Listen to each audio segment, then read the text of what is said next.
नमस्कार मंडळी. आजची ही घटना महाराष्ट्रातील सातारा जिल्ह्यातील धामणी नावाच्या एका छोट्याशा गावातून सुरू होते. डोंगर रांगा, हिरवीगार शेती आणि शांत वातावरण यामुळे हे गाव आसपासच्या परिसरात प्रसिद्ध होते. गावातील बहुतांश लोक शेती किंवा छोट्या मोठ्या व्यवसायावर आपला उदरनिर्वाह करत होते. याच गावात संदीप पाटील नावाचा एक माणूस राहत होता. संदीप मेहनती आणि कष्टाळू होता.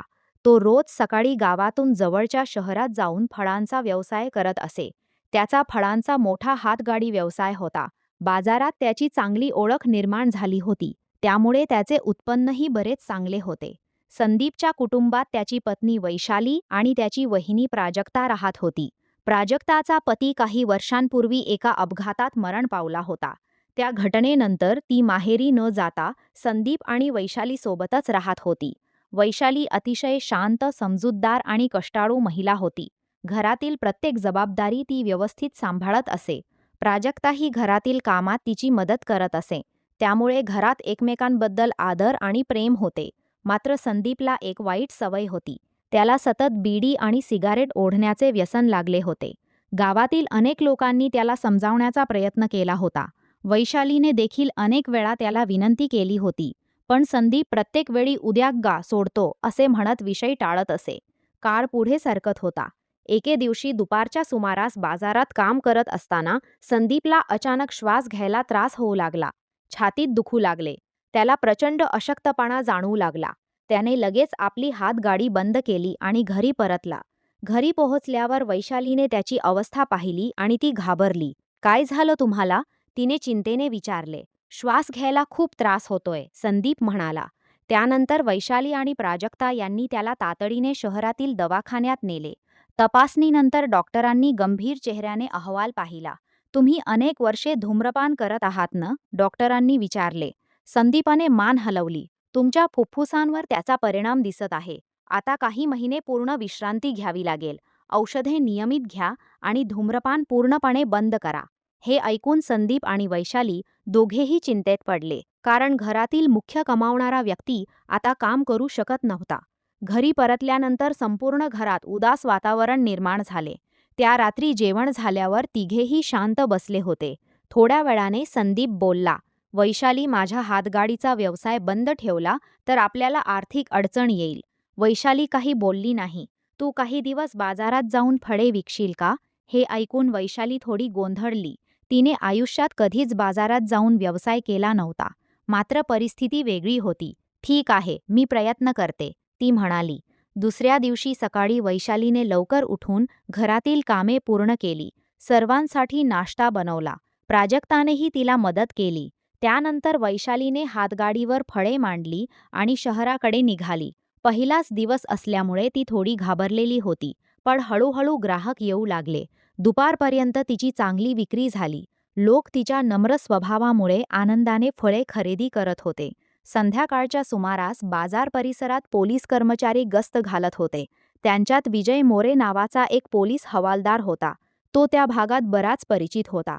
विजयची नजर अचानक वैशालीच्या हातगाडीवर पडली. नवीन चेहरा पाहून तो तिच्याकडे गेला. "नवीन व्यवसाय सुरू केला आहे का?" त्याने विचारले. वैशालीने संदीपच्या आजाराबद्दल थोडक्यात माहिती दिली. विजयने तिची गोष्ट शांतपणे ऐकली. "काही अडचण आली तर मला सांगा," असे म्हणत त्याने मदतीची तयारी दाखवली. वैशालीला तो एक साधा आणि मदत करणारा पोलीस वाटला. तिनेही त्याचे आभार मानले. त्या दिवसानंतर काही दिवस सर्व काही सुरळीत चालू राहिले. वैशाली रोज बाजारात जाऊ लागली. व्यवसाय हळूहळू वाढू लागला. मात्र तिला कल्पनाही नव्हती की तिच्या आयुष्यात लवकरच एक अशी घटना घडणार होती जी तिच्या संपूर्ण आयुष्याची दिशा बदलून टाकणार होती.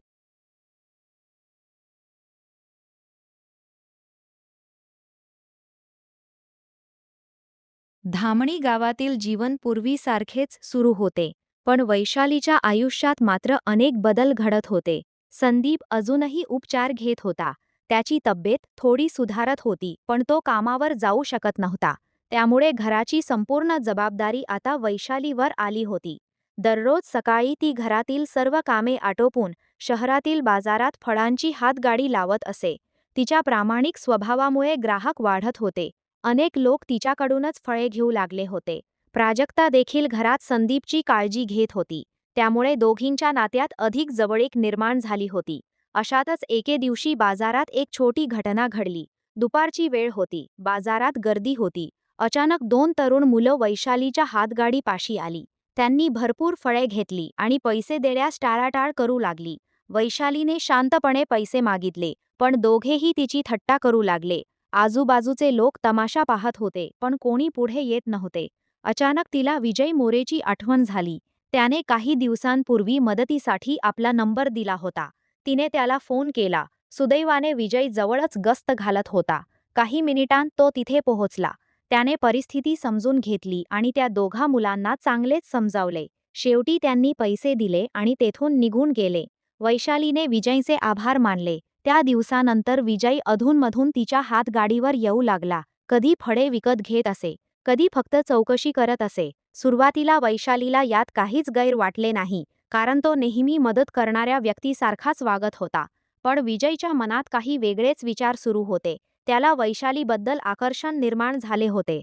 तो तिच्याबद्दल अधिकाधिक माहिती मिळवू लागला. तिचे घर कुठे आहे, कुटुंबात कोण कोण आहे, ती कोणत्या वेळी बाजारात येते आणि घरी जाते, याची माहिती तो नकळत गोळा करत होता. वैशाली मात्र या सगळ्यापासून अनभिज्ञ होती. काही आठवडे गेले. एक दिवस बाजार बंद होण्यास उशीर झाला. त्या दिवशी ग्राहकांची खूप गर्दी होती. व्यवसाय चांगला झाल्यामुळे वैशालीला आनंद झाला होता. संध्याकाळ झाली. तिने हातगाडी आवरली आणि बसस्थानकाकडे निघाली. पण त्या दिवशी दुर्दैवाने धामणी गावाकडे जाणारी शेवटची बस निघून गेली होती. बसस्थानकात उभे राहून ती चिंतेत पडली. रात्र वाढत होती. रिक्षावाले देखील इतक्या लांब गावात जाण्यास तयार नव्हते. तिने काही ओळखीच्या लोकांना फोन करण्याचा प्रयत्न केला, पण कोणे उपलब्ध नव्हते. तेवढ्यात तिच्या लक्षात विजयचा नंबर आला. तिने शेवटचा पर्याय म्हणून त्याला फोन केला. फोन उचलताच विजय म्हणाला, "काळजी करू नका, मी येतो." सुमारे 15 मिनिटांत तो तिथे पोहोचला. त्याने परिस्थिती समजून घेतली. "मी तुम्हाला घरी सोडतो," तो म्हणाला. वैशालीने सुरुवातीला नकार दिला, पण दुसरा कोणताही पर्याय नसल्यामुळे ती तयार झाली. दोघे गावाच्या दिशेने निघाले. रस्त्यात विजयने अनेक विषय काढले. तो स्वतःबद्दल बोलत होता. वैशाली मात्र शक्य तितकी औपचारिक उत्तरे देत होती. थोड्या वेळाने तिला जाणवले की विजयचे प्रश्न खूप वैयक्तिक होत चालले आहेत. तिला थोडे अस्वस्थ वाटू लागले. शेवटी गावजवळ आल्यावर ती सुटकेचा श्वास सोडू लागली. घरी पोहोचल्यावर संदीप आणि प्राजक्ताने तिची वाट पाहिली होती. वैशालीने फक्त बस चुकल्याचे कारण सांगितले. विजयने सोडून दिले हे तिने सहजपणे सांगितले. प्राजक्ताने विजयचे आभार मानले, पण संदीपच्या चेहऱ्यावर क्षणभर विचारमग्न भाव दिसून गेले. दुसऱ्या दिवशी सर्व काही पूर्ववत झाले. मात्र त्या रात्रीनंतर विजयच्या वागण्यात हळूहळू बदल दिसू लागला. तो आता जास्त वेळ वैशालीशी बोलण्याचा प्रयत्न करू लागला. अनावश्यक मदत देऊ लागला. कधी कधी तो बाजारात फक्त तिच्याशी बोलण्यासाठी येत असल्याचे स्पष्ट दिसत होते. वैशालीला हे आवडत नव्हते. तिने त्याच्याशी अंतर ठेवण्याचा प्रयत्न सुरू केला, पण विजयला तिचा हा बदल जाणवत होता. आता त्याच्या मनात एक वेगळीच अस्वस्थता निर्माण झाली होती आणि ही अस्वस्थता पुढे अनेक गंभीर घटनांना कारणीभूत ठरणार होती. धामणी गावातील वातावरण शांत होते, पण वैशालीच्या मनात मात्र अस्वस्थता वाढत चालली होती. विजय मोरेच्या वागण्यात झालेला बदल तिला स्पष्टपणे जाणवत होता. तो आता फक्त मदत करणारा पोलीस राहिला नव्हता. त्याच्या नजरेत आणि बोलण्यात काहीतरी वेगळेपणा दिसू लागला होता. एक दिवस सकाळी वैशाली नेहमीप्रमाणे बाजारात पोहोचली. तिने हातगाडी लावली आणि व्यवसाय सुरू केला. दुपारच्या सुमारास विजय पुन्हा तेथे आला. "आज व्यवसाय कसा चाललाय?" त्याने विचारले. "ठीक आहे," वैशालीने थोडक्यात उत्तर दिले. विजय काही वेळ तिथेच उभा राहिला. वैशालीला ते आवडले नाही. तिने ग्राहकांमध्ये स्वतःला व्यस्त ठेवले. त्या दिवसानंतर विजय जवळजवळ रोजच येऊ लागला. घरी आल्यावर वैशालीने ही गोष्ट प्राजक्ताला सांगितली. प्राजक्ता काही क्षण शांत राहिली. "ताई, मला वाटतं तुम्ही त्याच्यापासून थोडं अंतर ठेवा," ती म्हणाली. वैशालीने मान डोलावली. पुढील काही दिवस तिने विजयशी शक्य तितकं कमी बोलण्याचा प्रयत्न केला. पण विजयला हे जाणवत होतं. त्यामुळे तो अधिक चिडचिडा होऊ लागला. एके दिवशी संध्याकाळी बाजार बंद झाल्यानंतर वैशाली बसस्थानकाकडे निघाली. तेवढ्यात विजय तिच्या समोर आला. "मी सोडतो तुम्हाला," तो म्हणाला. "नको, मी बसनं जाईन," वैशालीने स्पष्ट सांगितले. विजयच्या चेहऱ्यावर नाराजी उमटली. मी मदत करतोय आणि तुम्ही नेहमी नकार देता, तो म्हणाला. मला गरज नाही, वैशाली शांतपणे म्हणाली. हे बोलून ती तिथून निघून गेली. त्या दिवसानंतर विजयच्या मनात राग निर्माण झाला. काही दिवसांनी एक अनपेक्षित घटना घडली. संध्याकाळी वैशाली घरी परतली असता घराच्या दाराशी विजय उभा होता. संदीप आणि प्राजक्ता देखील तिथेच होते. अरे या ना, संदीप म्हणाला. विजय घरात आला. त्याने संदीपच्या तब्येतीची चौकशी केली आणि बराच वेळ गप्पा मारल्या. मात्र त्याची नजर वारंवार प्राजक्ताकडे जात होती. प्राजक्ता दिसायला आकर्षक होती आणि तिच्या शांत स्वभावामुळे गावात तिची चांगली प्रतिमा होती. विजयने प्रथमच तिला इतक्या जवळून पाहिले होते. घरी परतताना विजयच्या मनात नवीन विचार सुरू झाले. दुसऱ्या दिवशी तो पुन्हा बाजारात आला. काही वेळ बोलल्यानंतर त्याने अचानक विचारले, काल तुमच्या घरी जी महिला होती ती कोण? वैशाली थोडी आश्चर्यचकित झाली. माझी जाऊ आहे, प्राजक्ता. असं का? विजय म्हणाला. त्याच्या चेहऱ्यावर एक विचित्र स्मित उमटलं. त्या दिवसानंतर त्याचे वागणे आणखी संशयास्पद झाले. वैशालीला आता त्याच्याबद्दल असुरक्षित वाटू लागले. एक रात्री जेवण झाल्यानंतर वैशाली, संदीप आणि प्राजक्ता तिघेही घराच्या अंगणात बसले होते. तेव्हा वैशालीने सर्व काही सांगण्याचा निर्णय घेतला. तिने विजयच्या वागणुकीबद्दल सविस्तर माहिती दिली. हे ऐकून संदीप गंभीर झाला. तू मला आधी का नाही सांगितलं? तो म्हणाला. मला वाटलं कदाचित मीच जास्त विचार करतेय, वैशाली म्हणाली. प्राजक्ताही चिंतेत पडली. तो पोलीस आहे, त्यामुळे जपून राहिलेलं बरं, ती म्हणाली.